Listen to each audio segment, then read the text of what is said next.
How are you all? आज हम नया चैप्टर पढ़ेंगे हिमालय की घाटियों में। ठीक है, रेडी? Okay then.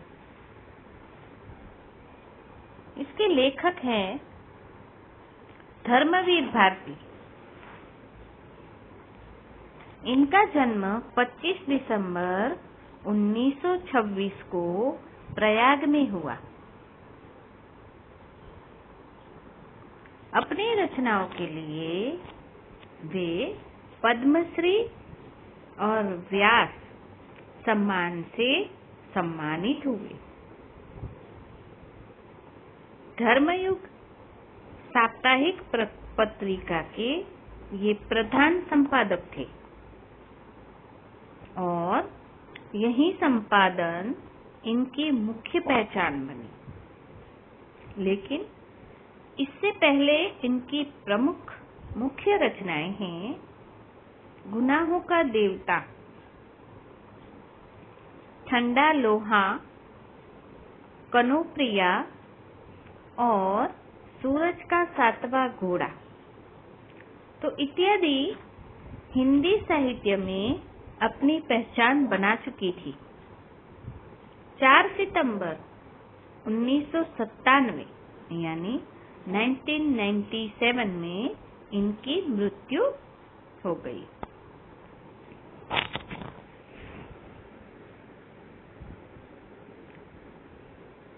तो क्या आपने किसी पर्वतीय स्थल की यात्रा की है?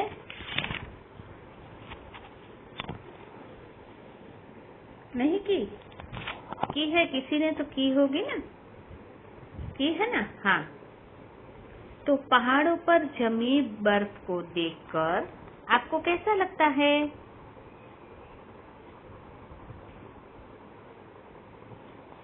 बहुत अच्छा लगता है ना? आप बर्फ को उठाकर फेंकते हो ना, गोले बनाकर एक दूसरे पे, है ना? ठीक है, आज हम हिमालय की घाटियों से, है ना, ये पाठ पढ़ेंगे।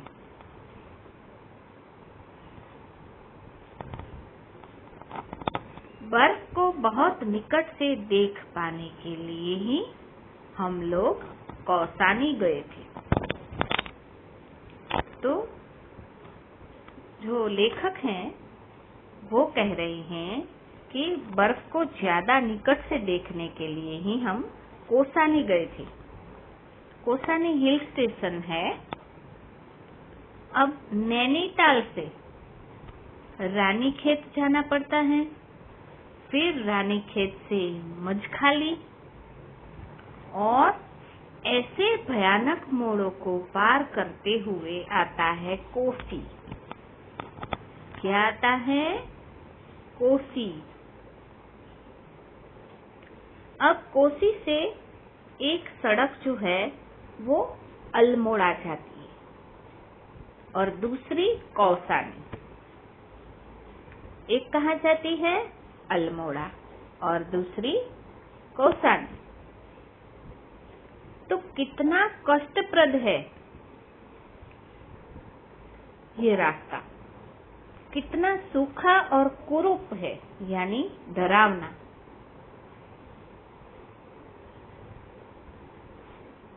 पानी का भी नामो निशान नहीं होता। सूखे भूरे पहाड़ और हरियाली का तो नाम ही नहीं। ढालों को काटकर बनाए हुए टेढ़े मेढ़े रास्ते भी ऐसे हैं टेढ़े मेढ़े। तो जब कोसी पहुंचे तो सभी के चेहरे पीले पड़ चुके थे। अब जब कोसी से बस चली तो रास्ते का सारा दृश्य बदल गया। कैसा हो गया था? तो कोसी जहाँ है तो वहाँ पर सुडौल पत्थरों पर, सुडौल यानी सुंदर बनावट वाला, सुडौल सुंदर बनावट वाले जो पत्थर है वहां पर कलकल करती हुई कोसी नदी बह रही थी और किनारे के छोटे छोटे सुंदर गांव और हरे मखमली खेत कितनी सुंदर थी वो सोमेश्वर की घाटी, हरी भरी, जहाँ पे चारों ओर हरियाली ही थी और एक के बाद एक बस स्टैंड थे, छोटे छोटे पहाड़ी डाकखाने। डाकखाने क्या होते हैं पता है आपको? पोस्ट ऑफिस, है ना। फिर चाय की दुकानें और नदी नालों पर बनने वाला सुंदर पुल और कहीं कहीं जो सड़क थी वो निर्जन जंगलों से गुजरती थी। निर्जन यानी सुनसान, जहाँ पर कोई व्यक्ति भी ना रहता, जंगल था, तो नदी वहां से गुजरती थी। अब सोमेश्वर की घाटी के उत्तर में जो ऊंची पर्वतमाला थी उस पर बिल्कुल शिखर पर कौसानी बसा हुआ था। अब कौसानी के अड्डे पर जाकर जब बस रुकी तो क्या देखा उन्होंने कि छोटा सा बिल्कुल उजड़ा सा गांव और बर्फ का तो कहीं नामो निशान नहीं था। अब हम तो बर्फ देखने ही गए थे, तो हमें क्या लगा? ऐसा लगा जैसे हम ठगे गए हैं। बस से उतरते समय लेखक भी बहुत खिन्न हो गए थे।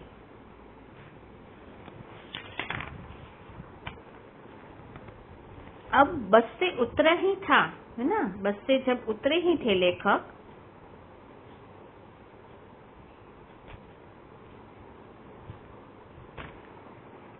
जहां का तहां पत्थर की मूर्ति सा स्तब्ध खड़े रह गए।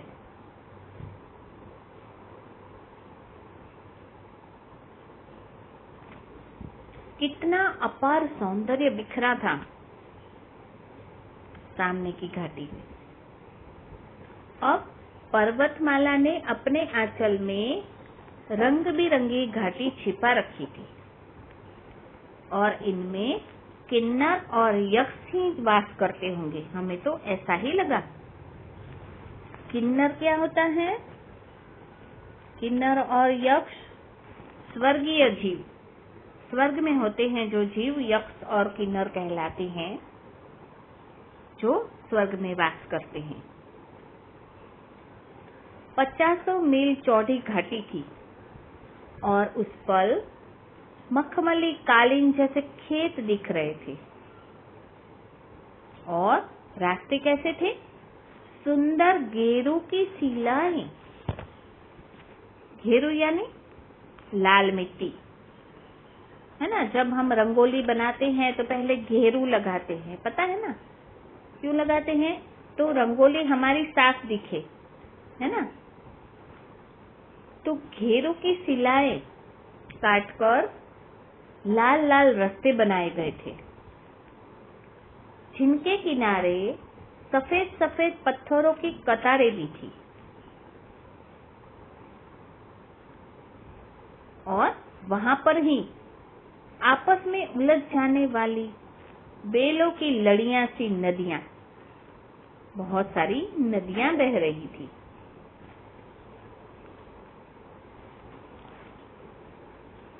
तो मन में बेसाख्ता यही आया। बेसाख्ता मतलब अनायास ऐसा आया कि इन बेलों की लड़ियों को उठाकर कलाई में लपेट ले और आंखों से लगा ले। तो मानो ऐसा लग रहा था कि जैसे हम एक दूसरे के लोक में चले आए थे, एक दूसरे ही लोक में चले आए थे, जैसे स्वर्ग लोक लगता है। इतना सुंदर, इतना सजा हुआ और इतना निष्कलंक कि लगा कि धरती पर तो जूते उतारकर पांव पोंछकर आगे बढ़ना चाहिए हमें। तो धीरे धीरे हमारी निगाह उस घाटी पार की जहाँ पर ये हरे हरे खेत थे, नदियाँ और नीले कोहरे में धुल जाते थे। वहां पर कोहरा मतलब क्या होता है? फॉग, है ना। वहां पर कुछ छोटे पर्वतों का आभास अनुभव किया। ऐसा लगा कि पर्वत हमारे समीप आ गए हैं, नजदीक आ गए। उसके बाद बादल थे और फिर कुछ नहीं। कुछ देर उन बादलों में हम देखते रहे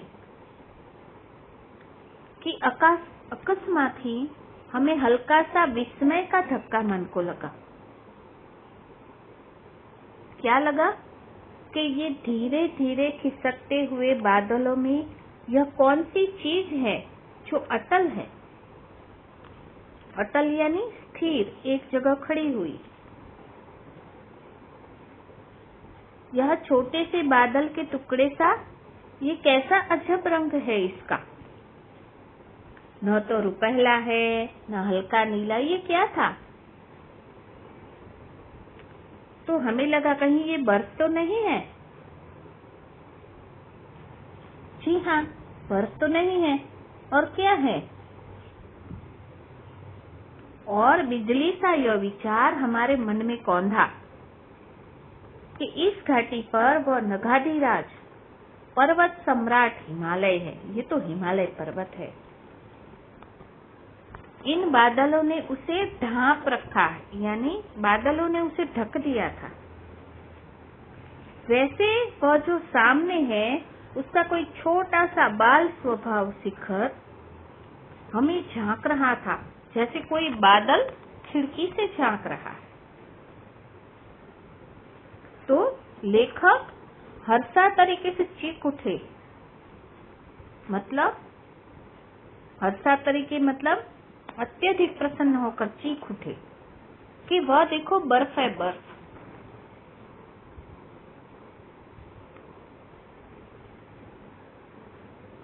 शुक्ल जी, सेन और अन्य सभी ने भी देखा, पर अचानक वह फिर लुप्त हो गया, खो गया कहीं। तो ऐसा लगा कि उसे बाल शिखर जानकर किसी ने अंदर खींच लिया।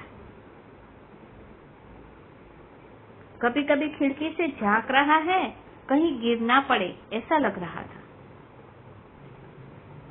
पर उस एक क्षण के हिम दर्शन में, हिम यानी बर्फ, तो बर्फ के जो दर्शन देखा हमने, उसमें जाने क्यों भर दिया था। तो हमारी जो सारी थकावट थी वो सब छूमंतर हो गई, यानी गायब हो गई। और हम सब व्याकुल हो उठे ये जानने के लिए कि अभी ये बादल छट जाएंगे और फिर हिमालय हमारे सामने आकर खड़ा रह जाएगा, निरावृत सा, यानी बिना आवरण के। असीम सौंदर्य का देखकर हमारे सामने अभी अभी अपना घूंघट धीरे से खिसका देगी, और तब सचमुच मेरा दिल बुरी तरह धड़क रहा था। लेखक कह रहे हैं कि तभी मेरा दिल बहुत जोर से धड़क गया।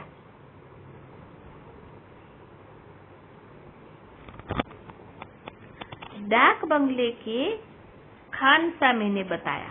डाक बंगले यानी जो गेस्ट हाउस वगैरह रहती है ना, उसे डाक बंगले कहते हैं।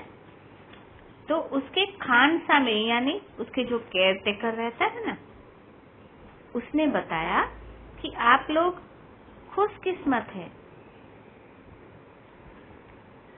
आपसे पहले 14 यानी 14 पर्यटक आए थे, हफ्ते भर पड़े रहे और उन्हें बर्फ ही नहीं दिखी। आज तो आपके हाथे ही आसार आसमान खुलने के हो रहे हैं। मतलब कि आप लोग जब आए तब आसमान खुल गया है, ऐसा ही। पर वो जो पर्यटक हैं 14 दिन से यहाँ पे है, पर उन्होंने तो कुछ नहीं देखा। आप तो बहुत खुशकिस्मत हैं जो आपको ये नजारा देखने मिला।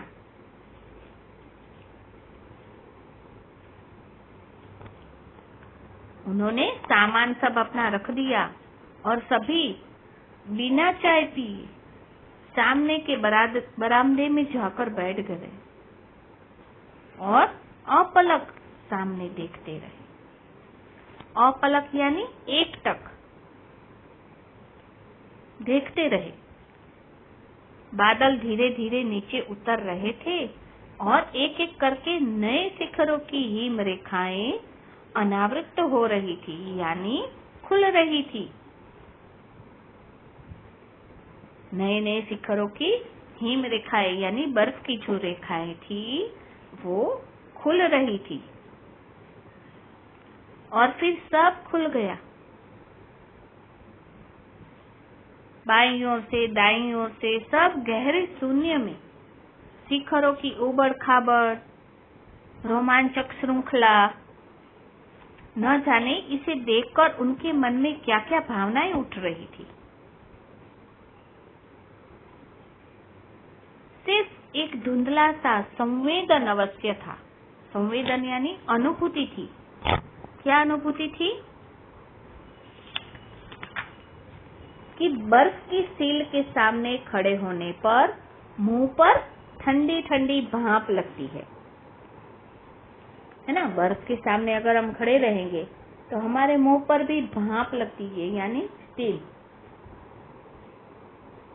तो वैसे ही हिमालय की जो शीतलता थी वो माथे को छू रही थी। सूरज डूबने लगा और धीरे धीरे ग्लेशियरों में पिघला केसर बहने लगा। बर्फ कमल के लाल फूलों में बदलने लगी और घाटियां गहरी पीली हो गई। क्यों? क्योंकि शाम होने वाली थी, तो सूरज की रोशनी में जो ये घाटियां थी वो पीली पीली हो गई थी। अंधेरा होने लगा था तो सब उठे, मुंह हाथ धोने और चाय पीने लगे, पर सब चुपचाप थे, गुमसुम थे। क्यों?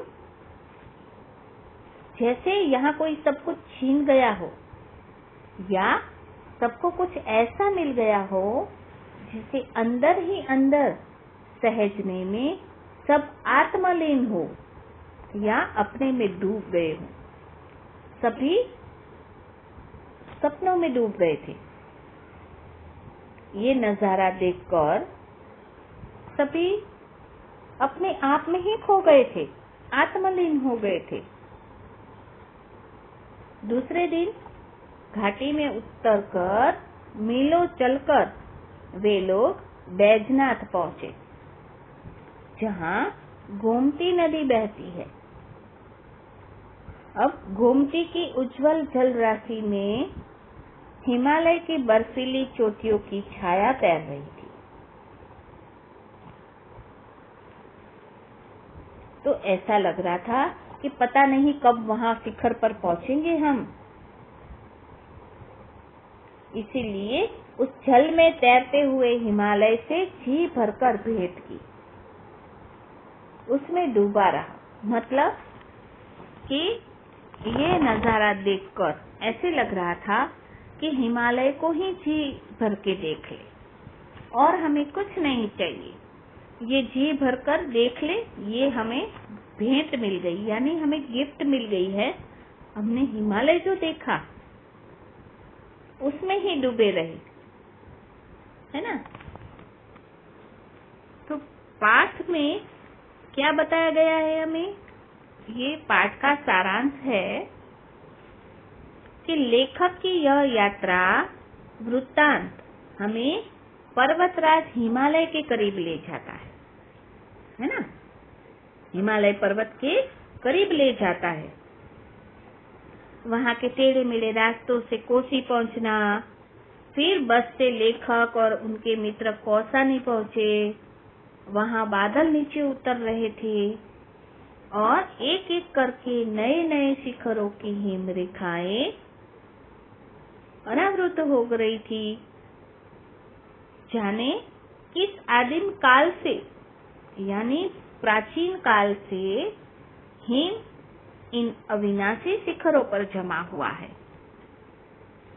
अविनाशी यानी जिसका कोई विनाशी नहीं है, ऐसे शिखर पर ये हिम यानी बर्फ जमी हुई है। हिमालय की इस असीम सौंदर्य शशि को अपने अंदर सहज कर लेखक वापस लौटाए। समझ में आ गया ना सबको चैप्टर? ओके।